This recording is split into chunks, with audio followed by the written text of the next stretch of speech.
Hi guys, and welcome to today's video. So today's video is going to be my top Boozy perfumes.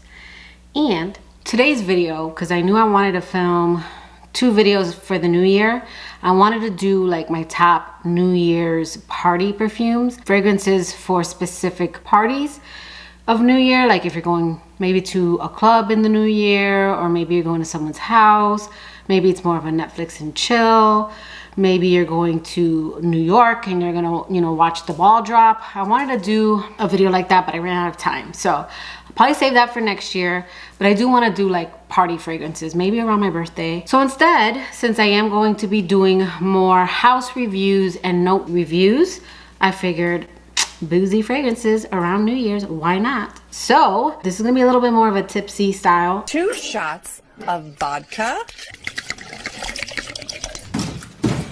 I mean, I haven't started yet. So cheers to you guys in 2022. And we're gonna get into my top boozy fragrances. And not all of these have boozy notes. It's really creepy. But these are perfumes that I'm very familiar with. I know that they are considered either boozy fragrances, or again, there's something in them that, to my nose, makes them a little bit boozy. And I'll go over all of that, but let's go ahead and get into the video. First, I'm gonna go over perfumes that aren't considered boozy fragrances. They're not perfumes that list boozy notes, but you guys know, if you've been watching my channel, certain fruity florals, they come off boozy to my nose. And I'm noticing that a lot of times it's when it has black currant in it, or just a very fruity top, specifically berries. So first up, I'm gonna just quickly go over the C line, because I am going to be doing a this or that, and I'm gonna go over this entire line in more detail because I've tried all of them and I have 5 now. But this is a line that I have always said is a boozy line to me. But don't think liquor, think wine. I had talked about this in a recent video actually, where I find these, including the new Eau de Parfum, to be the booziest out of all of them. Fiori and Passione being the ones that smell least like these and don't come off boozy to my nose, and these coming off boozy. So more that kind of fall in that same way is Van Cleef & Arpels Rose Rouge. This is another one that to me is kind of a spicy boozy rose, both of these. This is Elizabeth and James Nirvana Rose. So these are 2 that I've talked about before and I've described in that way. So I did want to include them here. These are other ones that, again, they don't list booze in the note. There's just something that just smells like that to me. These lean a little bit more warm, spicy. Oh my God, this one is so sexy. I need to pull this one out again. This one is gorgeous, but this is another one that I find boozy. I think this one does have black currant. Let me look up the notes.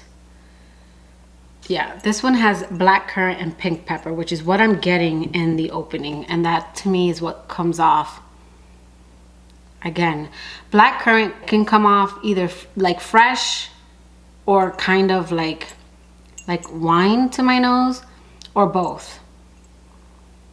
And this one is both. It's got like a kind of dark berry wine freshness at the top, and spicy. Like I get the pink pepper at the top of this one. This is very beautiful. To me, another one that I wouldn't say it smells like that one, but it's like that, but a little more smoky, more bar vibes, is Elizabeth and James Nirvana Rose. Yeah. This one gives me more bar vibes though. I feel like I'm at a bar and there's like cocktails around, like maybe I have a red wine in front of me. There's something a little smoky, but not like cigarettes. It's kind of like just bar vibes. Like bars have that kind of scent to them. And there's rose in here. It's kind of spicy. Yeah, this is another one that comes off boozy to my nose. It actually comes off more boozy than these that I'm going to mention, but I wanted to talk about them because of the note. Next, we have Nirvana Bourbon by Elizabeth and James. And this one is one that is supposed to be because of the bourbon vanilla. So if you look up bourbon vanilla, it can come off either smelling kind of like cake or like baking, or it could come off like liquor. And this is more sweet and vanilla to me. I mean, there is something a little intoxicating about this scent, this one and this next one, but I wanted to kind of honorably mention these two because this is going to be a note on its own because it's a note that's hit or miss for me. It doesn't lean overly boozy to my nose the way Rose does. This one is a little bit more sweet and more linear. But the bourbon vanilla is intoxicating in here just like it is in Valentino. And even though Valentino has blackcurrant, the blackcurrant in here to my nose is more fresh. Kind of like it is in Lavender Illusion by Viktor and Rolf. It's a very fresh blackcurrant. It's a certain kind that I pick up in that one that I got in this one, and Flower Bomb Midnight. The blackcurrant smelled more fresh to me in those three. Not that they smell the same. I'm just picking up a specific note. I'm not saying that the perfumes smell the same because I say that in my reviews and still some people say they don't smell anything alike. I'm not saying they do. I'm just saying that the blackcurrant is the same. So, do you understand the words that are coming out of my mouth? I wanted to just mention these because I know that bourbon vanilla is considered, it can come off a little boozy, but another one that again doesn't have a boozy note, but for me it's probably the apple, is Kayali's Elixir 11. You guys know that I have said that this scent comes off boozy to me. It's very sexy and it's boozy, more like a fermented apple. Maybe the way they used to make wine back in the day, old school. And I have heard someone say that this smells like rotten apples. So I get that because fermented apple is pretty much that. But for me, it comes off more boozy. So I get when people say that, like I get it. I know why you're saying that. But this is another one that's intoxicating. It's sexy. It's date night. And I do believe it's the apple in here that kind of gives me that, which is what I'm doing if you haven't noticed. I'm giving you what it is that comes off boozy to my nose. And in here, it is definitely the red apple. And again, that's Kayali's Elixir 11. I mean, you just cannot get the fingerprints off of these. So this next one is part of the Liquors collection, but they don't list any kind of liquor note, but that is Roses on Ice by Kilian. And this one does come off liquor, but think more dry. Yeah, this is more like a gin and tonic. You do get the rose, you do get the juniper that's in here and cucumber, but this leans more on a, like, think of a gin and tonic, think of bubbles, effervescent. That's what this one is. It's very fresh, it's aromatic. And even though they don't list it, that to me is what they were going for. It's more of a gin and tonic kind of vibe. This one's really nice, especially for summer. I was worried that it was going to be more like a cucumber melon, but it's not. It is cucumber, but think of like cucumber water. It's very refreshing. So if you don't like the scent of cucumbers, stay away from this one. Again, that's Roses on Ice by Kilian. So next we are getting into the fragrances that are considered boozy. I'm going to get into another dry scent. I'm going to break this up. First of all, the scent isn't boozy, but it does come off champagne-y. But that's not the note that's in here. But this is Lovely by Sarah Jessica Parker. And this one has the note of martini. And this, like Roses on Ice, it's not meant to smell. I don't think it's funny because the ones that smell more boozy to my nose are the ones that don't have boozy notes, except for one. Well, I guess it depends. But a lot of the ones that have boozy notes aren't overly boozy to me. And this is one of them. This to me, I get more of a champagne. Yeah, there's something very sparkly about this one. Again, bubbly, effervescent. So I don't necessarily get martini. There is something kind of like, I wouldn't say lime either, but I would say that the martini to me gives it more of a champagne feel. This is more of a very out of the shower, clean, light, musky scent. If you like Narciso Rodriguez for her, but maybe it was a little harsh or a little too musky, I would say check out Lovely. I do enjoy Narciso Rodriguez, both the pink and the black bottle, the Eau de Toilette and the black bottle being my favorite. But that one is a little bit more out there. It's a little bit more louder and it could be sharp. This isn't sharp. This is more feminine, more clean, more out of the shower. This one has, again, the martini note, but to me, it comes off more like champagne. I would say these two, out of all the ones I'm going to talk about, are more on the drier side. This one being more bubbly and that one just being more dry. Next, we're going to go over Jazz Club. This one has the fragrance description of heady cocktails and cigars. And that's exactly what you get in this scent. To me, this is old school though. Like when Dennis smelled this, he said that it smelled like back in the day. I will say on paper and initial spray, this is more masculine. This definitely is more sexy and masculine. But as it dries down on my skin, it does get sweeter and it pairs really nicely with By the Fireplace. If you ever want to layer those together, it smells really good. But this is sexy, but again, more old school. So think of like a speakeasy and your old school kind of bar where the guys are dressed up and they have like maybe a cigar in their hand and they have like a whiskey glass and the bar has like big chairs. It's not like now, it's more of your old school kind of bar. Or maybe even like after dinner when the guys, you know, in those movies, because I don't know, but in the movies when the guys go and have a drink in like the study or the den, this is more like that. It does lean masculine. But again, on my skin, I don't know if I pull some sweet notes, it does get sweeter in the dry down. So let me pull up the notes on this one. So I'm not sure if it's rum or, because for me, it's more cocktails. It's definitely more brown liquor. Yeah, it's rum. This has rum, tobacco leaf, Java vetiver. I do get like the clary sage. I don't really get the neroli in this, which is good. It's very blended in this one. I do get like a spiciness from the pink pepper, but yeah, this is more of a feeling, which a lot of the replica perfumes do. They kind of give me more of a vibe, more of a feeling, and this is more a speakeasy or just one of those more old school kind of drinking scenarios. Another one by Kilian is Angel's Share, and this one's definitely more popular out of the two. I know that there's two more, but these two got released at the same time, and this one was a hit in the fragrance community. This one has rum, but the rum to me, with whatever note it is that makes this one smell more apple, to me this smells more like mulled apple cider or mulled wine. It is boozy, but it doesn't come off like rum.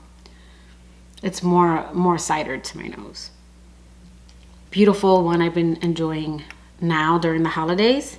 Again, that's Angel's Share by Kilian. We're getting to my top three now. The C line is a top for me, but again, those come off boozy because of a note. These are considered boozy fragrances, and these are my top three boozy fragrances in no particular order. Sorry if my camera moved, my battery died. All right, top three. So first up is from Clean Reserve, the Avant Garden collection, and that is White Fig and Bourbon. And this one, I think it's the Bourbon Vetiver that is supposed to come off kind of boozy, but it's the dried fruit. And this one for me, this falls under the line of boozy, leaning more wine than it does like liquor to me. But this is a vetiver scent. There is something woody about this one. It's warm, spicy, it's boozy. This one's intoxicating. This is one that I will just smell from the bottle. This isn't like anything I have, so I don't know if it's one that people would like. It's also one that I didn't read a lot about. I just really enjoyed the Clean Reserve line. I don't know what it was that just drew me to this collection, that I wanted to collect all of them. And for the most part, they all worked out, but maybe like 2 or 3 of them. But this one was by far the best one. I want to say this one, I heard rumors that it's being discontinued, which I think they should make this one permanent. This is a really sexy scent. And again, that is white fig and bourbon. And for me, it's again the dried fruit at the top. Like that's the note, dried fruit. It comes off a little boozy to my nose. Okay, next we have one that's not overly boozy to me, but I feel like the boozy note in this makes this one a little more grown, and it does make this one intoxicating. And that is Tom Ford's Velvet Orchid. And this has a note of rum. This is one that's blended to perfection. And the suede in here really smooths this scent out and kind of rounds it out, but there is something very intoxicating and kind of sweet about this scent. This is a very grown, modern floral scent. If you guys can't remember what video it was that I recently, I have reviewed this. I have more thoughts on this scent, so I don't really mention my original because I do pick up more from this scent, if that makes sense. I was starting out more of my channel and didn't give as much details in my description, and for me it is more grown up. It's more modern. It's not dated like your other white florals. I saw a post recently, one of my fragrance groups on Facebook, where someone asked, when you guys say something smells grandma, what do you get? And people said usually white florals, and people weighed in on what it is that gives a grandma scent. My grandma likes alien, so that just annoys me when people say it smells like a grandma. But to me, it smells either more dated or maybe something from like the past, or it smells something back in the day. So white florals tends to be something that does smell a little dated or a little bit more of something back in the day. I do get more of the white florals in here, but I feel like it's the suede and the rum. It just elevates this scent and makes it more modern and grown up. It's not your old school white floral that people tend to associate with smelling like a grandma, which I don't say that. I don't like that. So my last boozy scent, and it does smell boozy, is Viktor and Rolf Dancing Roses, and this is from their Magic collection. And this one is discontinued, and I wish they would bring it back, because this one, I think out of the whole line, because I do have, oh my goodness, it's that opening of, I think this one has rum too, but for me it's more of a, because there's cherry in here, it's more of a cherry liqueur. So let me look up the notes on this one. This one, it's brandy, that's the note, but this is more of a cherry kind of liqueur to me. It opens up very cherry, very liquor, very boozy. And then this is one that I would say this isn't a linear scent. It's one that, like the name, it dances on your skin. It's one that opens up boozy, cherry, and then it does have a stage that gets a little bit medicinal. I don't know, does this have patchouli? No, it has saffron, pink pepper, but it does have this little mid stage where it's almost when the cherry and the brandy are kind of leaving the top. The mid is a little bit different, a little bit more medicinal on my skin. And then I start to get the spices, the lychee, and the rose. So people have compared this to Delina. I don't get the comparison to Delina, but I get what they're saying. They're picking up that kind of lychee rose combo. Again, I get when people say something vibes, it doesn't mean it smells like, it's just that their nose picks up on that. So I can see where they get that from, but this is definitely a scent on its own. It just has something in the dry down that kind of vibes like it. This is a very sexy cherry boozy kind of scent. Stunning. Again, a lot of boozy scents are intoxicating, kind of like booze. I would say these two being more fizzy, being more dry to my nose, and I would say all the rest being a little bit more intoxicating. So yeah guys, those are my top boozy fragrances. I'm sure there's more.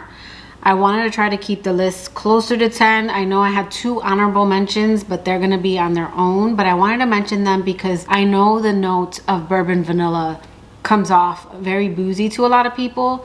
So I did kind of want to mention those two because I would say those two are a little more intoxicating and not as like sweet and vanilla and cakey as that note tends to come off to my nose. But that will do it for today's video. Let me know in the comments below, what are some of your top boozy fragrances? Do you even like boozy fragrances? I do. I don't think it smells like alcohol. When I think of boozy, I just think more like intoxicating and kind of sexy smelling. So that will do it for today's video. I hope you liked it. If you did, please give it a thumbs up and I will catch you guys in my next video. Bye guys.